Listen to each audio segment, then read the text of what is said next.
மாண்பு டாக்டர் எழிலன்.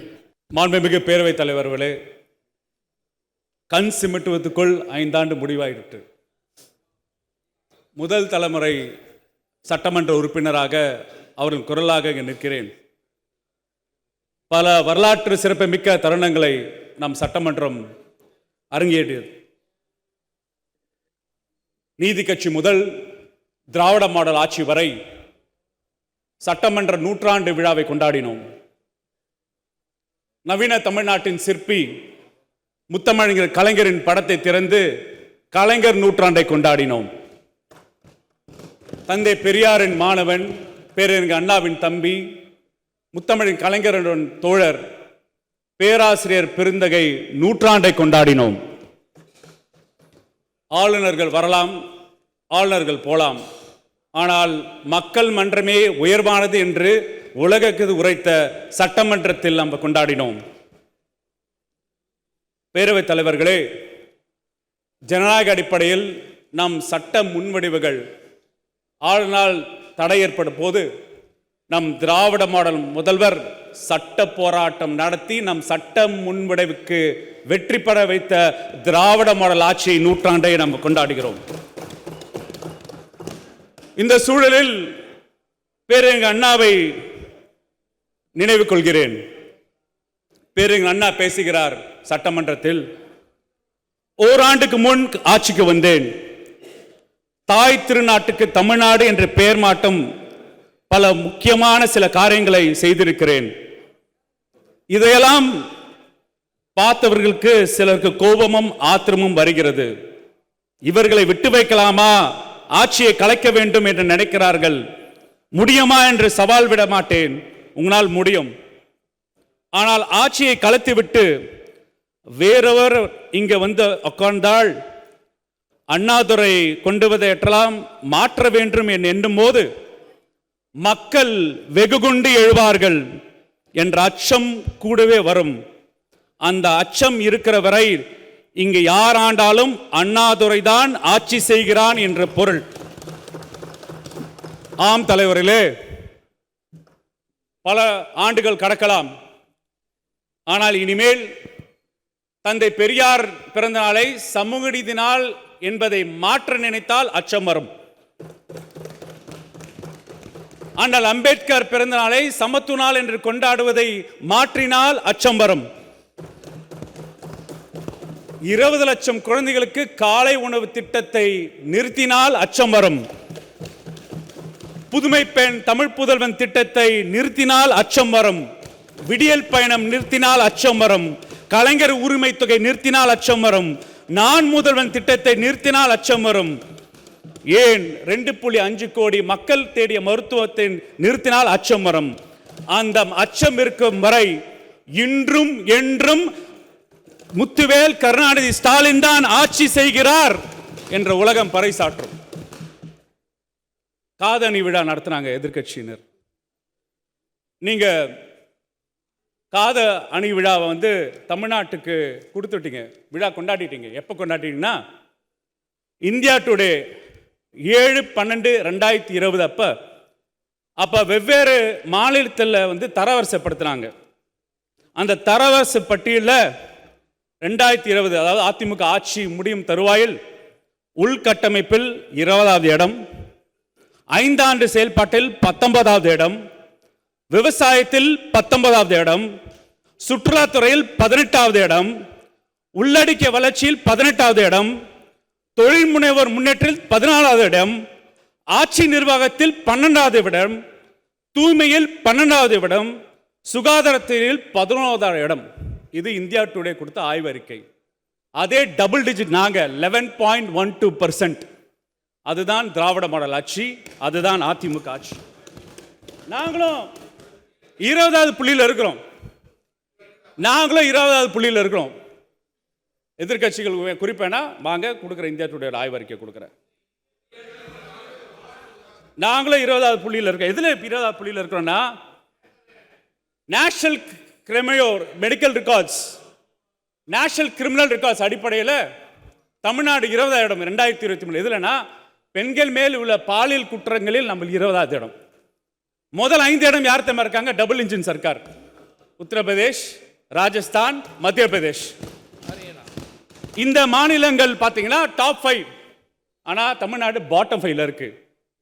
தமிழ்நாட்டு முதல்வரின் ஆட்சி அடிப்படையில் இன்னைக்கு வளர்ச்சி விழுக்காட்டில் பார்த்தீங்கன்னா ஒன்றிய அரசு வெளியிட்ட பொருளாதார ஆய்வறிக்கையாக இருக்கட்டும், ரிசர்வ் பேங்க் ஆஃப் இந்தியா கொடுத்த ஹேண்ட்புக் ஆஃப் ஸ்டாட்டிஸ்டிக்ஸாக இருக்கட்டும், இன்னைக்கு தமிழ்நாடு தொழில் வளர்ச்சியில் நம்பர் 1, தொழில் முனைவோர்ல நம்பர் 1, எக்ஸ்போர்ட் ப்ரிப்பேர்னஸ்ல number 1, leather factory, shoe factory எக்ஸ்போர்ட்ஸ்ல நம்பர் 1. அது மட்டும் இல்லை பேரவைத் தலைவர்களே, உற்பத்தி துறையில், அதாவது ஒன்றிய அரசு கொடுத்த உற்பத்தி துறையில் நம்ம மேனுஃபேக்சரிங் செக்டாரில் 15 விழுக்காடு இல்லை நம்பர் 1. அதிகமான வேலை வாய்ப்புல கொடுக்கிறது நம்பர் 1. வெளிநாட்டு முதலீடுகளில் நம்பர் 1. அப்ப நம்பர் 1 ஸ்டேட் என்று நான் சொல்லல, எக்கனாமிஸ்ட் பத்திரிகை என்பது தமிழ்நாட்டை சூப்பர் ஸ்டேட் என்று ஆய்வை நமக்கு கொடுத்துள்ளது. எந்த சூழல்ல இதை நாங்க பண்ணியிருக்கோம்? கடனை பத்தி சொல்லலான எந்த சூழலை சொல்றோம்? 10 லட்சம் கோடி கடன் அப்படின்னு சொல்றீங்களே, ஒவ்வொரு சுமை முன்ன ஆட்சி காலத்தின் சுமையை நாங்க தாங்கிக் கொள்றோம் சொல்றோம். கரெக்ட் தான். அது போலதான் எங்களோட உங்களை 7.5 விழுக்காடை பத்தி காலையில ஒரு விவாதம் நடந்தது. 7.5 இடஒதுக்கீடு எங்க தெரியுமா வந்தது உங்களுக்கு? 96-2001 முத்தமிழர் கலைஞர் கொண்டு வந்த 15% ரூரல் கோட்டால தான் 7.5% விழுக்காடு. அப்ப 1 லட்சம் பரவாயில்ல, 1 லட்சம் கிட்டத்தட்ட மாணவர்கள் அந்த நேரத்தில் சமூக பொருளாதார உயர்ந்த நிலையை நான் காட்டுறேன். அப்ப அது 25% யார் மாத்தினா எப்படி சுப்ரீம் கோர்ட் அடிச்சு போட்ட கதை உங்களுக்கு தெரியும். பேரவைத் தலைவர்களே, ஒரு நாடு இன்னொரு நாடு மேல சாங்ஷன்ஸ் பண்ணலாம், பொருளாதார தடை பண்ணலாம். ஆனா ஒரு ஒன்றிய அரசு ஒரு மாநிலத்தில் தாக்குதல் பண்ணலாமா? பொருளாதார தாக்குதல் பண்றாங்க. என்ன மாதிரியான பொருளாதார தாக்குதல் பண்றாங்க? வரிசைப்படுத்தினோம். என்ன வரிசைப்படுத்தணும்னா, நம்ம ஆண்டு அறிக்கையில், நிதிநிலை அறிக்கையில் நம்மளோட அமைச்சர் அவர்கள் தெளிவாக சொன்னாங்க. அதாவது ஜிஎஸ்டி நிலுவைத் தொகையில் பண்ணல 9,600 கோடி ரூபாய் நமக்கு வர வேண்டியது நிலுவையில் இருக்கு.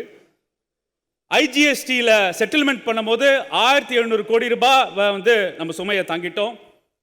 நிதி பகிர்வில் நம்ம யதார்த்தமாக வர சோஷியல் செக்டார் ஸ்கீம்ஸ் வழியாக பணத்தை கம்மி பண்ணி 1,200 கோடி ரூபாய் டெபிசிட்ல இருக்கு. சமரஸ் சிக்ஷா அபியான்ல 3,500 ரூபாய் கொடுக்கல.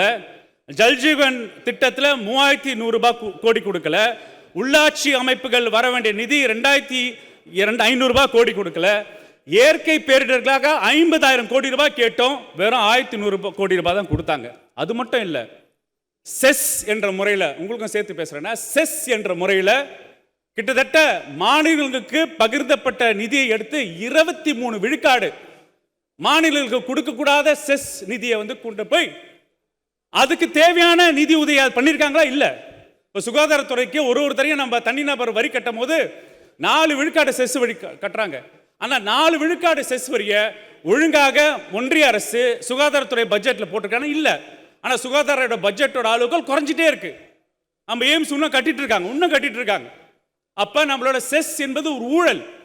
செஸ் ஒன்றிய அரசு மாநிலத்திலிருந்து நிதி பகிர்வை, நிதி மேலாண்மை, நிதி வளங்களை கொண்டு போய் சேர்க்கிற விஷயம் தான். நமக்கு தொடர்ச்சியாக 16 நிதி குழு வரும்போது நம் தமிழ்நாட்டு முதல்வர் சொல்றாரு, செஸ் வரியை அகற்றுங்க சொன்னாங்க, கேட்கல. 50 விழுக்காடு மாநிலங்களுக்கு நிதி பகிர்வு செய்யணும்னு கேட்டாரு, அவங்க கேட்கல. வளர்கிற மாடுகளை ஏன் தண்டிக்கிறீங்க என்று அளவுகோல் போட்டு கேட்டாரு, ஆனா கொடுக்கல. பாத்தீங்கன்னா பிரித்தாளும் சூழ்ச்சியை பண்ணியிருக்காங்க. என்ன பிரித்தாளும் சூழ்ச்சினா, அண்டைய மாநிலம் நம்ம கேரளாவுக்கு 20 விழுக்காடு, 23 விழுக்காடு அதிகம் நிதி ஒதுக்கீடு, கர்நாடகாவுக்கு 14 விழுக்காடு, ஆனா தமிழ்நாடுக்கு 0.44 விழுக்காடு மட்டும்தான் அதிகப்படுத்தியிருக்காங்க. இதான் நம்ம மேல நடத்துற பொருளாதார தாக்குதல், எக்கனாமிக் சாங்ஷன்.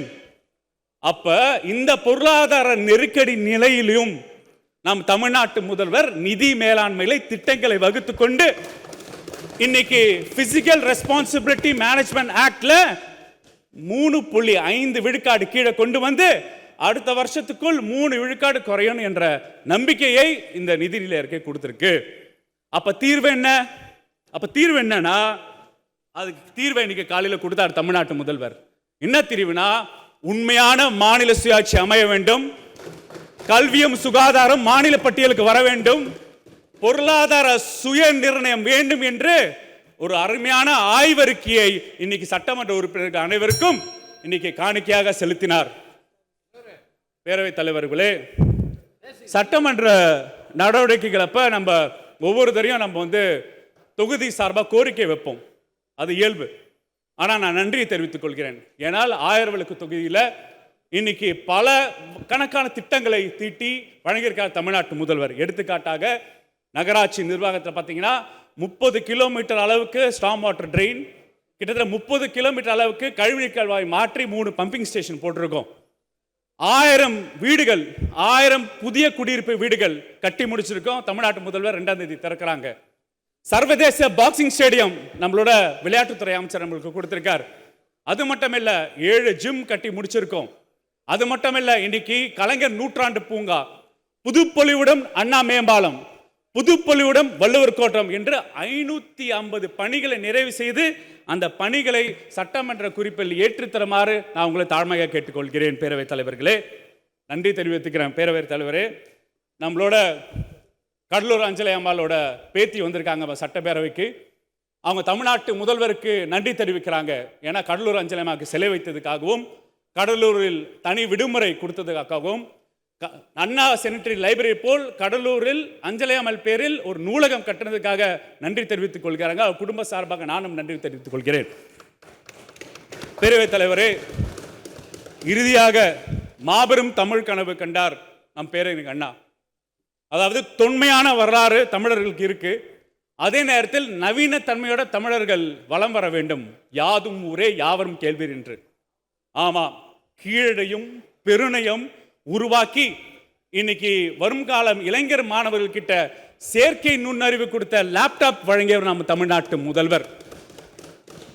உண்மைதான், நீங்க குலவிளக்குன்னு சொல்லலாம், ஆனால் நாங்கள் உரிமை தொகையை சொல்லுவோம். நீங்க தாலிக்கு தங்கம் சொல்லலாம், ஆனா தாலி அடிமை சின்னம் அகற்றிய மூவலூர் ராமாமிர்தமோட புதுமை திட்டம் ஆளுங்க நாங்க கீழடி பெருணை நாகரிகம் சொல்லலாம், தர்மாக்கால் அதிமுக ஆட்சின்னு நாங்க சொல்லுவோம் சொல்லி விடைபெறுகிறேன். நன்றி, வணக்கம். உடனுக்குடன் செய்திகளை தெரிந்து கொள்ள சன் நியூஸ் பெல் ஐகானை கிளிக் பண்ணுங்க.